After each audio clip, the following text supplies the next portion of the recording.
स्वागत है हादसे और रहस्य में। आज की कहानी एक युवा इलेक्ट्रिशियन के इर्द गिर्द घूमती है जो पहली बार डेट पर जा रहा था। उसे बिल्कुल अंदाजा नहीं था कि वहां उसके लिए क्या इंतजार कर रहा था।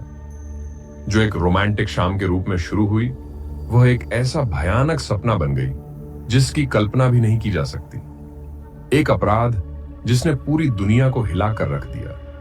उस रात वास्तव में क्या हुआ और वो राक्षस कौन थे जो मासूम चेहरों के पीछे छिपे थे? जवाब उतने ही डरावने हैं जितने कि आप उम्मीद भी नहीं कर सकते।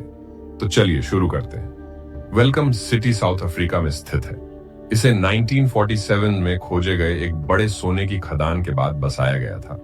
शहर का नाम वेलकम, जो अफ्रीकांस में स्वागत का मतलब है, यह दिखाने के लिए रखा गया कि यह एक दोस्ताना और आतिथ्यपूर्ण स्थान है। हालांकि जल्द ही इस स्वागत योग्य छवि पर भयानक घटनाओं का साया पड़ने वाला था। 2011 में वेलकम ने दुनिया भर में अपने इतिहास के सबसे भयानक अपराधों में से एक के लिए कुख्याति प्राप्त की। यह दुखद कहानी माइकल वेनेक, एक 24 वर्षीय इलेक्ट्रिशियन के बारे में है जो बिएट्रिक्स खदान में काम करता था। माइकल की 4 बहनें थीं और वह इस व्यस्त खदान वाले शहर में पला बढ़ा था। वह एक प्यार भरे परिवार से था और उसे उसकी मिलनसार और देखभाल करने वाली स्वभाव के लिए जाना जाता था। माइकल एक कराटे में ब्लैक बेल्ट था जो उसकी मेहनत और अनुशासन को दर्शाता था। हाल ही में दिल टूटने के बाद माइकल ने ऑनलाइन डेटिंग के जरिए एक नए साथी की तलाश करने का निर्णय लिया। उसकी मुलाकात एक युवा महिला से हुई जिसके शौक और रुचियां उससे मेल खाती थीं। दोनों को शांत गतिविधियां पसंद थीं, शोरगुल वाली पार्टियां नहीं, और दोनों एक स्थिर संबंध की तलाश में थे। माइकल ने अपनी बचत से एक बड़ी राशि निकाली ताकि उनकी पहली मुलाकात खास हो सके, लेकिन उसे नहीं पता था कि यह डेट उसकी जिंदगी को हमेशा के लिए बदल देगी। माइकल की ऑनलाइन मैच चेन वैन हेयरडन दिखने में परफेक्ट लग रही थी। 1991 में जन्मी चेन का बचपन परेशानियों से भरा हुआ था, जिसमें पारिवारिक झगड़े और उपेक्षा शामिल थी। उसके दादा दादी ने उस पर एक असफल एग्जॉर्सिज्म किया था जिससे उसे गहरे मानसिक घाव मिले। कुछ गवाहों ने दावा किया कि उस दौरान चेन को झटके आए थे।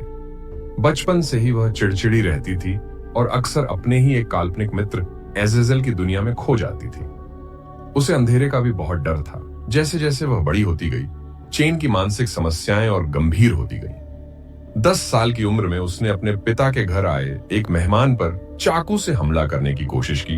परिवार ने उसे मनोचिकित्सा की मदद ली। उसे कुछ दवाइयों पर रखा गया जिससे उसका व्यवहार अस्थायी रूप से सुधर गया। उसके पिता ने उसे शिकार पर ले जाकर उसके साथ जुड़ने की कोशिश की, जिसे आश्चर्यजनक रूप से उसे मजा आया। उसने मौत के प्रति एक विचित्र आकर्षण दिखाना शुरू कर दिया। सबसे पहले जानवरों के शरीर का विच्छेदन और उनकी खाल उतारने से धीरे धीरे चेन घर पर मरे हुए जानवर लाने लगी, जिसमें चूहे, पक्षी, बिल्लियां और कुत्ते शामिल थे। 16 साल की उम्र में चेन का संबंध एक 22 साल के व्यक्ति से हो गया जो काले जादू और वूडू जैसी अंधकारमय अनुष्ठानों में लिप्त था। वह उसका गुरु बन गया और उसे खतरनाक दुनिया में और गहरे खींच लिया। परिवार और थेरेपी से मिली मदद के बावजूद 17 साल की उम्र में चेन ने अपने जीवन को बदल दिया। उसने खतरनाक प्रभावों से दूरी बना ली, स्कूल पूरा किया और कॉलेज में कला और ग्राफिक डिजाइन की पढ़ाई शुरू की। उसने अपनी पढ़ाई में उत्कृष्ट प्रदर्शन किया और अपने क्षेत्र में नौकरी भी हासिल की। बाहर से उसका जीवन सामान्य दिख रहा था, लेकिन उसके अंदर कुछ और गहरा हो रहा था। इसी दौरान चेन की नजर मार्टिन van der Merwe पर पड़ी, जो एक प्रतिष्ठित परिवार से था। हालांकि उसकी जिंदगी बाहर से शानदार दिखती थी, लेकिन मार्टिन भी गंभीर मानसिक स्वास्थ्य समस्याओं से जूझ रहा था। सिर्फ 6 साल की उम्र में उसे भ्रामक अनुभव होने लगे थे और वह मानता था कि उसे किसी रहस्यमय शक्ति ने विशेष शक्तियां दी हैं। उसकी हालत और बिगड़ती गई और 14 साल की उम्र में उसे अस्पताल में भर्ती कराया गया और स्किज़ोफ्रेनिया का निदान किया गया। 2011 में चेन और मार्टिन ने साथ मिलकर एक भयावह योजना बनाई। फरवरी 2011 में चेन ने ऑनलाइन डेटिंग के माध्यम से माइकल को शिकार के रूप में चुना। उन्होंने उसे एक स्थानीय कब्रिस्तान में मिलने का सुझाव दिया। माइकल ने उसकी बात मानी, लेकिन उसने अपने परिवार को इस अजीब जगह के बारे में नहीं बताया, क्योंकि उसे डर था कि वे चिंता करेंगे। रात 9 बजे उसने अपने परिवार को अलविदा कहा और कब्रिस्तान की ओर चला गया। कब्रिस्तान में चेन ने एक पिकनिक का आयोजन किया। खाने के दौरान अचानक चेन का व्यवहार बदल गया। उसने हिंसक रूप धारण कर लिया और वहीं छिपे हुए मार्टिन ने माइकल पर चाकू से हमला कर दिया। माइकल ने डटकर विरोध किया, लेकिन दोनों ने मिलकर उसे 30 से अधिक घाव दे दिए।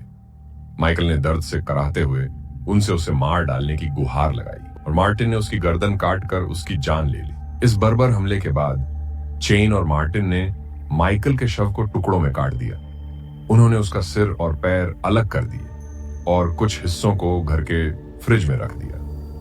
अगले दिन कब्रिस्तान के एक कर्मचारी ने अपराध के निशान देखे और पुलिस को सूचित किया। जांच के दौरान चेन और मार्टिन ने बिना झिझक के अपराध स्वीकार कर लिया। पुलिस ने उनके घर की तलाशी ली और माइकल के शरीर के टुकड़े फ्रिज में पाए। अंततः चेन और मार्टिन दोनों को 25 साल की सजा सुनाई गई। वेलकम सिटी इस क्रूर अपराध से हमेशा के लिए दागदार हो गया। यह एक डरावनी याद है कि कैसे बुराई आम जिंदगी में भी छिपी हो सकती है। अंत तक बने रहने के लिए धन्यवाद। कृपया अधिक डरावनी और अपराध कहानियों के लिए लाइक और सब्सक्राइब करें। किसी दूरस्थ स्थान पर किसी अजनबी के साथ डेट पर जाने से पहले 2 बार सोचें। हमेशा अपने परिवार को हर बात बताएं। सुरक्षित रहें, खुश रहें। जल्द ही फिर मिलेंगे।